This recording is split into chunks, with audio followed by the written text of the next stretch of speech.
Hey, beautiful soul. Welcome back or welcome in for another episode of Spirit Speakeasy.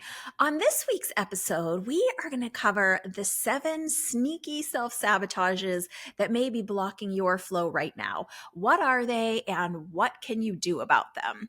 Sometimes we may be subconsciously self-sabotaging, even holding ourselves back without even consciously knowing it. So, if you have been feeling held back, perhaps one of these sneaky self sabotages is affecting you in ways that you don't even know.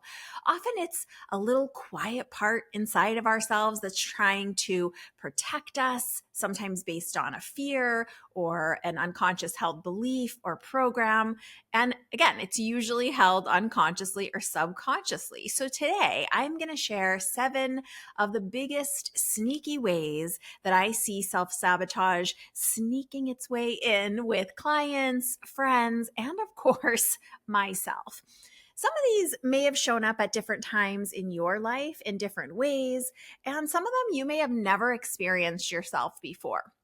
So I encourage you to do a quick scan of your life and the different areas of your life as you listen to this week's episode and see if you may be holding yourself back in any of these sneaky self-sabotaging ways. Once you notice the behavior, you could evaluate and see if it's coming from a place of fear or resistance somewhere deep within you, or if it's coming from something else like timing, more data to collect, a certificate to gain, etc. Maybe that's why you're dragging your feet, right? There's a difference between being working on something, right? Like getting a certificate, to being unconsciously delaying it, for example. And both can be true at the same time. So it's tricky. For each of these 7 sneaky self sabotages, I'll work through an example like I would with myself or a coaching client so that you can start to see how to dig deeper and get clear and shift the energy in your own life so you can stop self sabotaging even unconsciously. These 7 sneaky self sabotages can show up in any area of our lives. So, in this episode, I'll often use the term the thing, and you can insert the various areas or goals in your life. For example, in some of these 7, we may need to assess how much we want, quote unquote, the thing. The thing can be the job, the relationship, the new car, the healthier lifestyle, a tidy living room, or even a habit or a hobby. So, sometimes as we work through these and I'm doing the coaching side of it, the remedy, some of it might be like, how much do you want the thing? So as you're listening and kind of going through those areas of your life, just swap in when I'm saying the thing, whatever it is that's your goal, your area of focus, the thing that you say you're wanting to create or experience. So this brings me right to our first of these 7 sneaky self-sabotages: being too tired. If it's not a medical situation and it's not a mental health situation, of course, we want to check those first to make sure nothing is going on. Check in on how much you actually want to do the thing, like we were talking about. What do I mean? Of course, we want to look at physical causes or mental health causes to be sure you're not overlooking something. And we all get a little rundown from time to time, right? But if you're in good health, you're getting enough sleep, and you're not under any undue stress or kind of extreme stress or unusual stress, this could be unconscious self sabotage showing up. So if you find yourself feeling or even using the excuse of, I'm too tired, or some version of that that fits for you, for something you say you want to do, it's time to dig a little deeper. So here's the example. Do you say that you want to intentionally cultivate chosen friendships, for example, but every time you have a day off, you find yourself saying you're quote unquote too tired to make plans, or you're dreading the plans that you've already made? Check in with yourself. These are some of the questions that I would ask myself in this type of situation.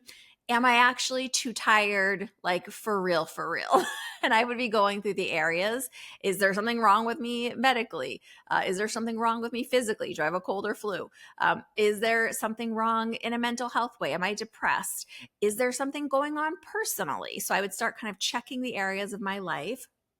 The next question I would ask myself, is the person or people you'll be meeting up with someone that you have selected as a person that you want to invest in cultivating a friendship with, which was the thing in this case, your original goal in this example?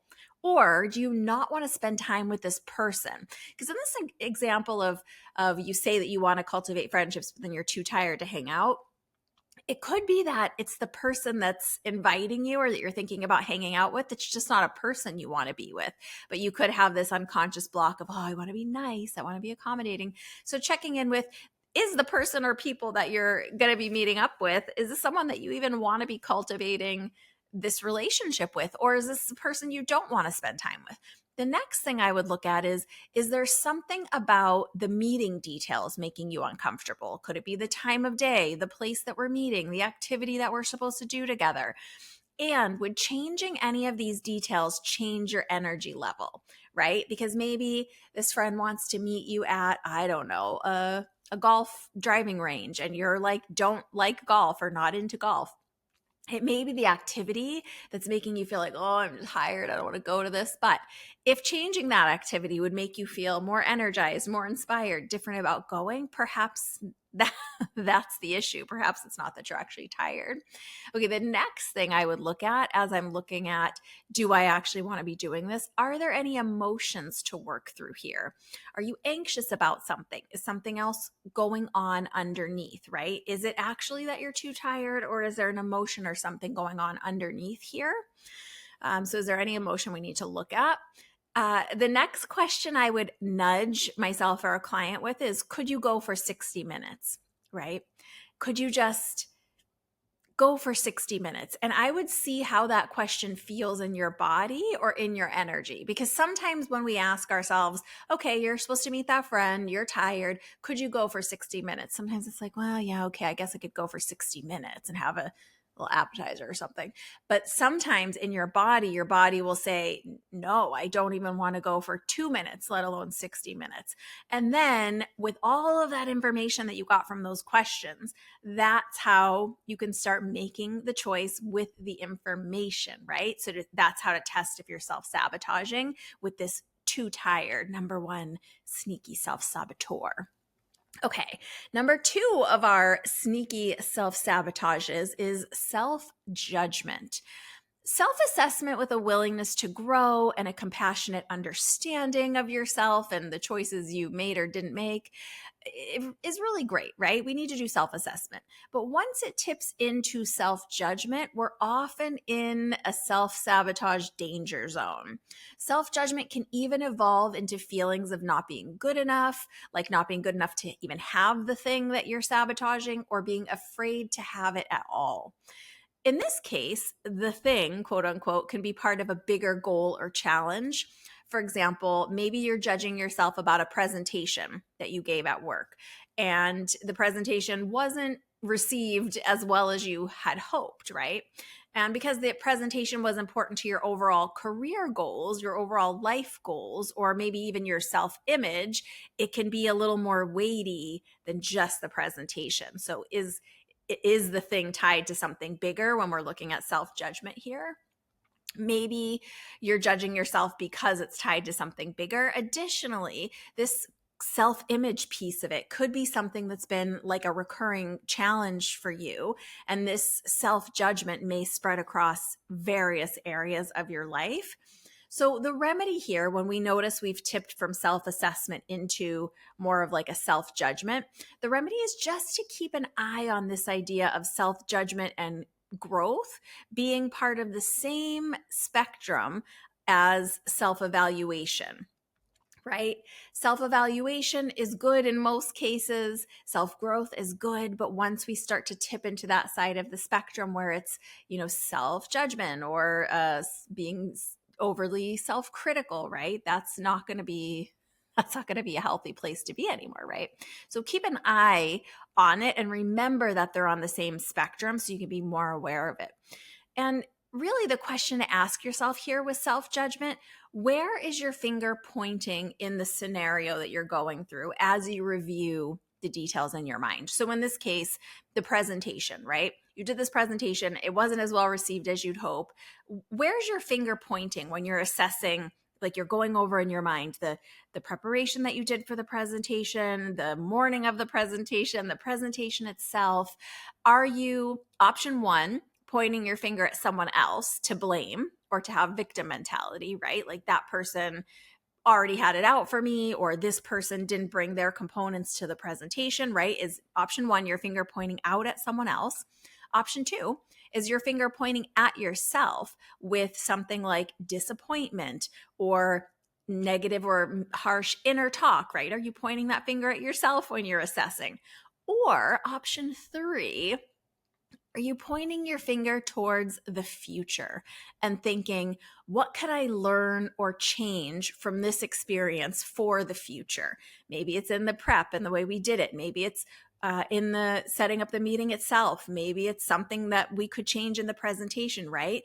But so starting to, when you have that self-judgment, look at where is the finger pointing in this harshness? Is it pointing at you? Is it also pointing at others? And can we reframe it and point it towards the future? Plus noticing, is this self-judgment, this harmful critique tied to something bigger? Is it tied to my bigger overall self-image or my bigger goals? Okay, PS on this one. For some, a sneaky presentation of this type of self-judgment, self-sabotage may even be self-judgment over something that we need assistance for, right? So it doesn't have to be like a project or something we've quote unquote done or didn't do. It could even be self-judgment over something that we need assistance for, like getting a coach or a therapist. And there can often be old unconscious programming as part of the self-judgment, kind of like inner talk that can sound like a version of you, like you should be able to do this yourself. You shouldn't need help for this. So this one can go really deep and sneaky. Self-sabotage number 3 of our 7 sneaky self-sabotages is not putting it on the calendar or scheduling action steps. For example, action steps might be research and sign up for XYZ class that I need to take around this thing that I'm starting. Or if you notice that you're pushing something back on the calendar repeatedly, it gets on your calendar, but then you're pushing it back, and not doing the thing, whatever that is for you. This one is pretty self-explanatory on the surface, but the real mystery starts to unfold when we dig a little deeper at why the next steps are not on the calendar. So if you're, for example, finishing the certification, like we were talking about earlier, like actually finishing it or waiting for a clearance or an approval of some kind, this most likely isn't you in this not putting it on the calendar self-sabotage, because you're working actively on your next step. So if you're working actively on it and it just keeps moving down, like getting delayed on the calendar because of external circumstances and you're putting your effort into it, this one's probably not you. But whether it's business or personal, just put the thing on the calendar. And actually, I would love it if you would even calendar the next steps, if there are any, and the steps after that and after that. For example, if you want to start a small business, you may have even already done some of the foundational work. You might have done some of the research, but you haven't taken that next step in this example, like going down and getting the business licenses. In this sneaky self-sabotage example, I start by asking, do I actually want to do the thing in real life? Like all of it, every part of it? Or do I just like the idea of having that thing one day, right?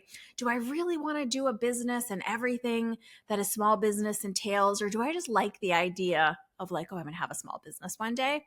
And then I'll check again and say, like, really, is that really true? You really want to do the thing and all the things that come with the thing. So if so, then if the answer is yes for you, right? Like if so the answer is yes, I really want to do the thing. I really want to start this small business. Okay, then the next question would be, if so, when? When do you want to do that? Do you really want to do it now? Do you want to do it in a year? Do you want to do it in 10 years? Because that helps you really understand your actual intention. And if it is wanting to do it now, then put it on the calendar. which dates and times, and what will you get done? Do you need to prepare anything for that in advance, like documents and information? And when will you do that, right? So in this example of starting the small business, maybe you've done a little research. What day on the calendar, when are you going to carve out the time to go into that business office in the city that you need to go into and get the paperwork? So like pick a specific day. Okay, in 2 weeks on Thursday, I have time in the afternoon, I'm going to go.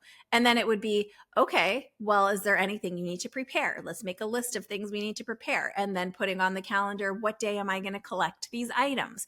Okay, I'm going to start collecting them this Tuesday in the morning. I have a time. So it's getting very specific about what needs to be done and then putting those specific things on the calendar. And again, checking in with, do I keep moving this down the calendar? Like I'm never getting to it. It's just an idea. Life is always busy, and it doesn't have to like stop us from doing things we want to do. And because life is so busy, if it doesn't get on the calendar, if it doesn't get scheduled, it's probably going to take a lot longer to move yourself forward and experience any real results on this calendar, like on this step that you're wanting to do. And in this sneaky self-sabotage, I also like to keep an eye on the next steps, because if we aren't actively aware of the next steps of our thing in this case, we won't know what to put on the calendar next. And that can be an area you need to hone your expertise in, for example. It could be a community you want to join. It could be a next goal and how you might track it or measure it. Next steps can be just about anything, depending on what your thing is in this example. But just notice if you're avoiding putting things on the calendar around the thing that you're saying that you want, right? It's great to, even with the friends example, it's great to say you want to hang out with friends, but if we're not putting something on the calendar, it's never going to happen. And then it's evaluating through those questions again. Okay, number 4 in our 7 sneaky self-sabotages is sabotaging behavior, or the way I put it was sabotagey behavior and actions, which could be anything from doom scrolling and online shopping to eating a whole bag of Cheetos to blowing up in emotions over something really small for no reason at all, seemingly. It can be compulsive behavior. Self-sabotage can be when we're resisting something or in fear, even unconsciously, remember. So the remedy here, if we notice that we're doing self-sabotaging behaviors, is more about being aware of the behavior and the pattern than the intention. That's the thing that's like easier to catch because it's typically unconscious self-sabotage, right? So for example, are you scrolling when another important next step needs to be done? Like, is there a time where there's something you want, you're supposed to be working on it, and instead you find yourself scrolling, right? For example, are you eating a pint of ice cream because you're dreading that difficult conversation that you have? Are you picking a fight with your partner out of nowhere and then you're too upset to get to the gym that night? The behavior or action is really the key here to this one, the self-sabotaging behaviors and actions. And as illustrated above, the behavior does not need to be in the same category as the thing. That's why this one qualifies as one of our sneaky self-sabotages. And that's why paying attention to your behavior is so important, because the reason why we're doing the behavior can sometimes be unconscious, especially if the behavior doesn't seem at all related to the thing, like picking a fight with your partner out of nowhere and then being upset to go to the gym when health and wellness in the gym is your thing in this scenario that you're wanting to achieve. So let me take this one step further and see if I can make it a little more clear for you. Your job here really is to notice, okay, so I know it's not usually like me to eat a pint of ice cream in 1 hour. Was that the most delicious ice cream I've ever had? Or are there some emotions going on here about something, right? So noticing the behaviors out of character, and maybe it's not a pint of ice cream, maybe it's a quart, like the bigger kind. Maybe it's a half gallon and it's in just a couple of days. So noticing the behavior, checking in like, okay, is this the best ice cream in the entire world? Or are there some emotions going on here about something? And then the next step would be, okay, am I worried or anxious about something? Am I angry or sad or upset about something? Am I feeling insecure or jealous? Am I having some fear of something that's coming up that I need to do? Am I feeling restricted in some area? Because human nature is to push against, especially when we feel squeezed or restricted in some way. And depending on what comes up for you, you could also look at medical answers here. For example, just a little reminder, some pregnant women compulsively crave dirt to eat when their iron is low, so you never know. I recently worked with a client who had picked a fight with her sister. They're both adults in this example. And her sister is her best friend. And she picked this resort not just on a regular day, but when they were on this really special sisters, best friends trip at a resort type retreat weekend.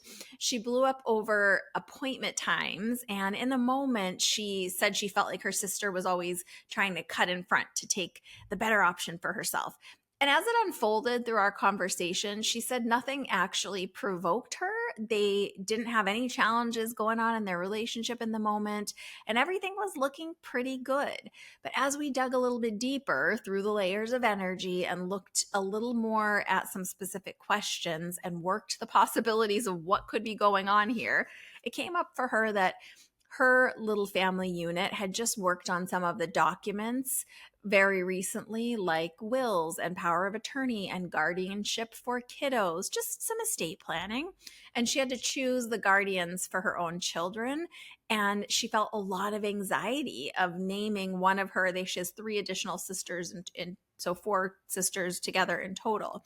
And she was having this like underlying unconscious anxiety about having to choose one of her sisters to name in her will as the guardian for her kids should something happen to her.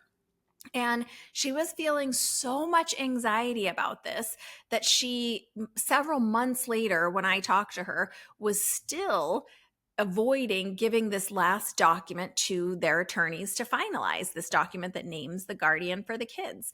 And all of this also led to us understanding more about the true sneaky self-sabotage reason why she hadn't put some of these things in her calendar as well. Because had she put that, getting this to the attorney on the calendar, she might have known, oh, okay, I'm having some resistance here, something's going on. But she ended up picking this fight with her sister that was over something that her sister had nothing to do with, even so a choice that she had to make that she was feeling anxious about. So again, the self-sabotaging behavior. So you would notice the behavior, man, I just blew up really quickly with my best friend over this thing, and that feels really strange. Are there some emotions going on here that I need to deal with? Am I anxious or worried about something? Am I sad or upset about something? Am I feeling like insecure inside of myself or jealous? And so then seeing what comes up, you can really unravel this for yourself and she realized that while the blow up argument over this like weird little scheduling massage treatments or something is what happened, it was sort of adjacent because it was still, a family matter. It was really a totally different thing than picking a different sister for the guardian on her will. So noticing that self-sabotaging behavior of, just behaviors that are sabotagey is really the key to that one. Okay, number 5 of our 7 sneaky self-sabotages is, get ready, complaining. Complaining about how hard it is to achieve the thing, complaining that no one is helping you with the thing, complaining that someone else has gotten their thing easier. There's a little disclaimer with this one though. Complaining is different than venting. Everyone gets frustrated sometimes, and venting really can be a healthy part of our creative process as human beings. But venting becomes complaining when we're using the topics over a long period of time and they start to become excuses for why we ourselves are not taking action on the thing, right? So it's one thing to just have a little venting session and move on or be mad about something for a week. But if you notice, okay, these things are becoming excuses or reasons that I'm using as to why I'm not taking action on this thing, then we've tipped into a little bit of a danger zone.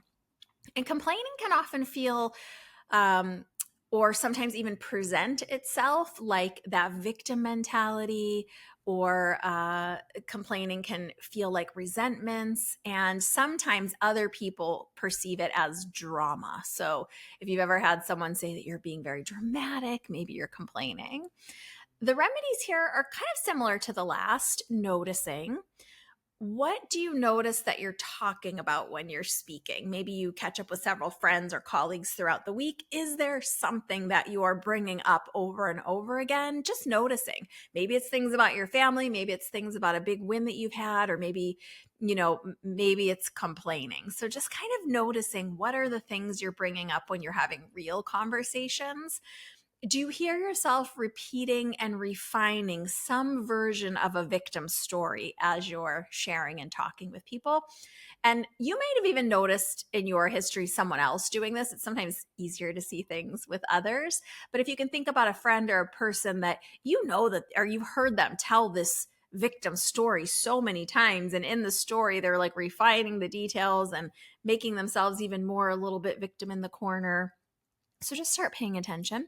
And if you're sharing with others, are you hearing the same advice, right? Like, so maybe you do have a challenge happening right now and you're sharing with several people to get their opinions, which you guys know I'm not a huge fan of. I think like trustworthy advisors, but not everybody. We're not taking a poll of everybody's opinions of what we should do.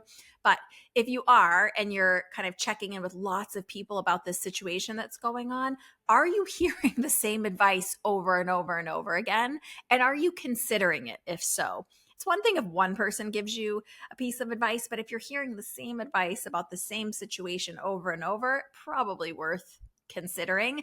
And if you're not considering it, it's a great red flag for you that there's something about this discomfort or the thing that you're complaining about that you're hanging on to or not wanting to resolve. So that's a really good red flag for this one, this complaining.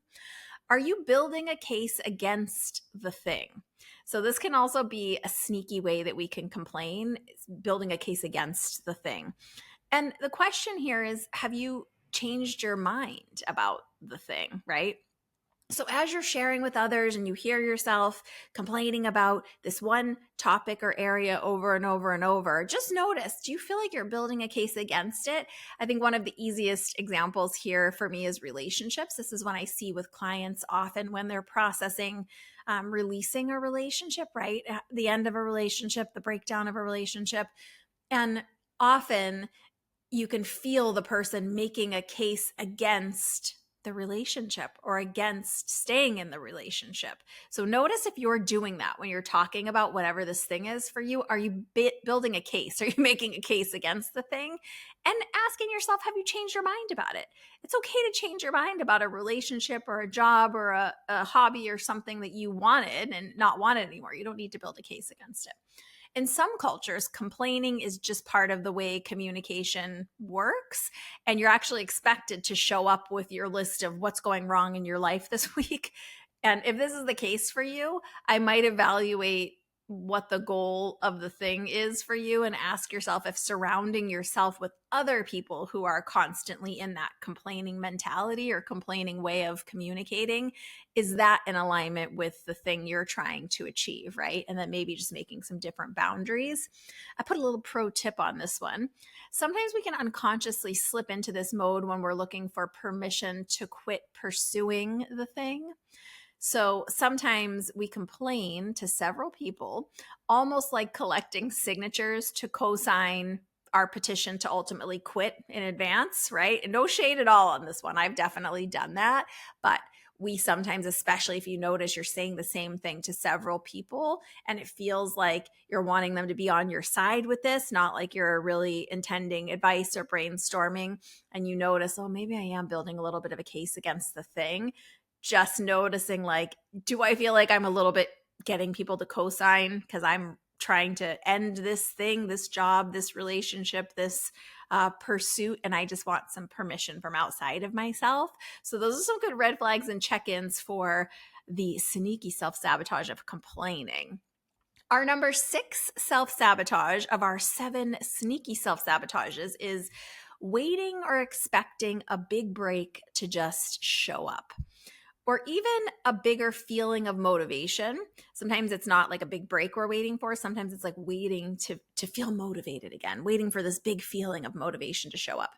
Uh, I'm really against waiting for the big break, right? And I think it's culturally sometimes something that we've seen through movies, through books, right? The big break happens. Did you know? I'm going to soapbox a little bit on this one. Did you know that Brad Pitt's first acting job was actually wearing a sandwich board, advertising for like a sandwich shop, dressed up and standing outside like a cartoon sandwich?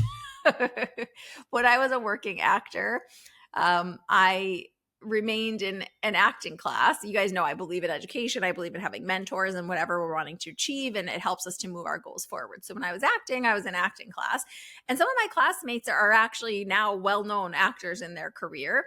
And even at the time, my teacher had actually been George Clooney's acting coach many years before that.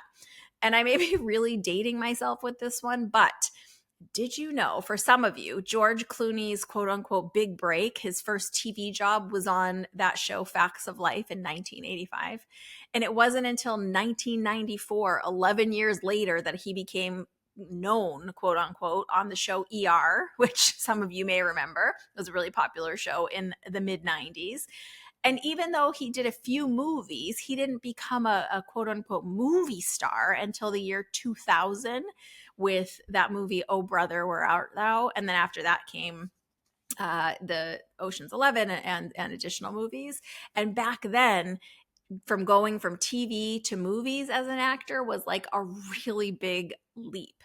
But if you notice the difference between his big break in 1985 and when he actually started to become known as a movie star was more than 15 years, more than 15 years. And he had already been acting and auditioning for quite some time when he got that big break role in 85 on Facts of Life. So what's my point? Through acting, I really learned one of the most important lessons, that the quote unquote big break doesn't come as one big break, but rather it comes as a series of little wins, often over many, many years, because the relentless and continual doing of the thing is the ultimate purpose. Actors just want to do the job of acting, right? Success is the bonus or the byproduct, but doing of the thing has to somehow move you at a soul level. And these big breaks in different areas of our lives may come, but we live in the meantime, right? We live in the day to day and the time along the way in the journey. So ask yourself why. Why are you expecting the big break? Are you in it for the love of the sport, or are you in it for the spoils of success, right? So the other thing I learned about the big break is that it is often just these small steps, diligent, slow, tortoise in the hare, right? Turtle in the hare kind of a thing, just slow and steady, diligent pursuit, doing the thing over and over and over. And I think about not just actors, but artists of all kinds. And I know this is true in lots of different careers. I know we often think about it as so linear, like climbing the ladder, and that certainly a big break should happen. But again, I find it as one of the biggest of the sneaky self-sabotages, waiting for a big break to show up. I haven't seen it work that way. And even when people do get what is their big break, it doesn't just catapult them out of nowhere into this new universe. It's work that they have been doing over years to hone their skills, become an expert, become that highest level, that highest caliber of artistry in whatever their art form is. So don't wait for that big break, but step by step, be honing your craft, honing your skills, sharpening your tools in whatever the thing is for you. And it has to be about the love of the thing, right? The love of the relationship, the love of the learning, the love of the field that you're in, for example, whatever it is for you. And if it's like a fitness or health regime, the love of yourself, right? Because yeah, the big break might come. Eventually you might get handed to you on a silver platter, the most amazing opportunity around whatever your thing is. but the thing has to somehow move you at a soul level because we live in the day-to-day journey of the practice of the thing, right? So hopefully that one makes sense. No waiting around for big breaks to show up or even a big feeling of motivation. It just doesn't work that way. Yeah, we might get these wins of meditation once, or motivation once in a while, but it's not going to be every day. It's just going to have to come from discipline and the love of the thing, right? So let go of expecting big breaks. And number 7, our final of the 7 sneaky self-sabotages.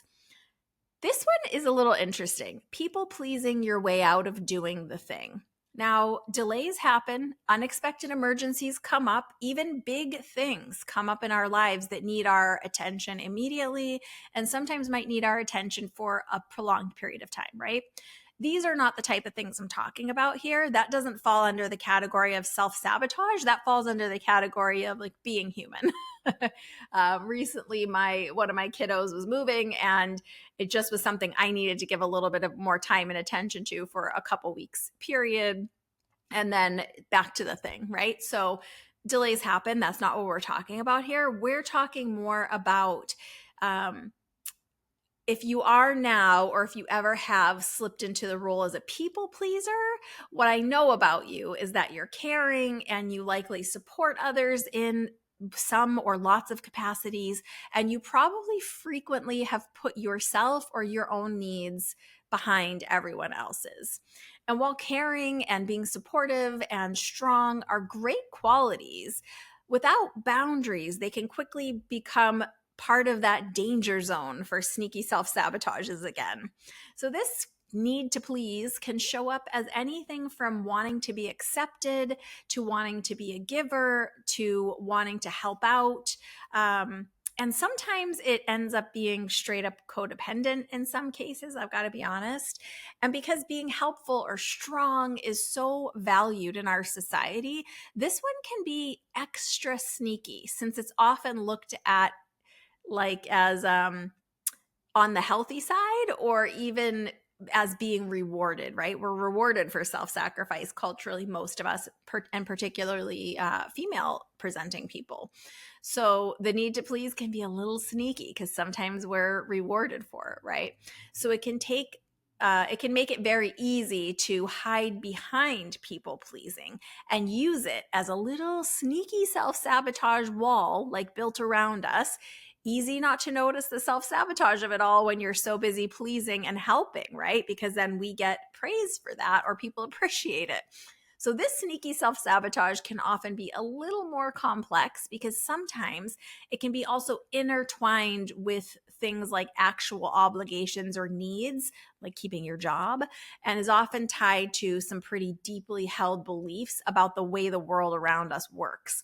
For example, like I was saying, most people in a female body have some level of institutionalized programming around being sweet or being agreeable. Don't raise your voice, be ladylike, be appropriate, be pretty, right? So some of us have grown up with that programming, and it can be helpful to explore things like fears. What happens if you find ways to also prioritize yourself or the thing that you want to go after? Whose permission or acceptance do you need to truly give 100% at the thing? Again, I would check in on things like, do you actually want the thing? Is it more important or less important than people pleasing, than whatever this is that you're doing to people please? What can you do to work on the discomfort around releasing people pleasing behaviors? As a recovering people pleaser myself, it can be really uncomfortable to release people pleasing behaviors because people come to expect it of us. We tend to be the easy one to say yes, or we often do genuinely want to help, but can you hold fast and make some boundaries for yourself so that you don't have to roll over and prioritize everyone else as a people pleaser? So what can you do to work on that discomfort around just not doing the people pleasing behavior? I've said this before, but for any recovering people pleasers out there besides me, with very few exceptions, I use the trick of saying, let me check and get back to you pretty often to ask myself some questions before just agreeing, which can often be kind of the natural response of sensitives and people pleasers, like just to agree to the thing, like, oh yeah, sure, I can do it. Let me help. Let me look. Let me see when I can do it. But instead, if someone makes a request of you and you know that you struggle with boundaries or with people pleasing or prioritizing yourself, the trick I use for that, because I clearly struggle with it, is, you know what, let me check and see if I can do that. Let me check and see if I have a day free on my calendar.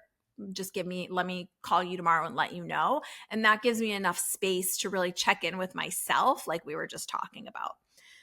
So those are the 7. I also want to just put a little PS on here. This might be a little bit of a hot take or like a controversial take. I believe quitting is okay.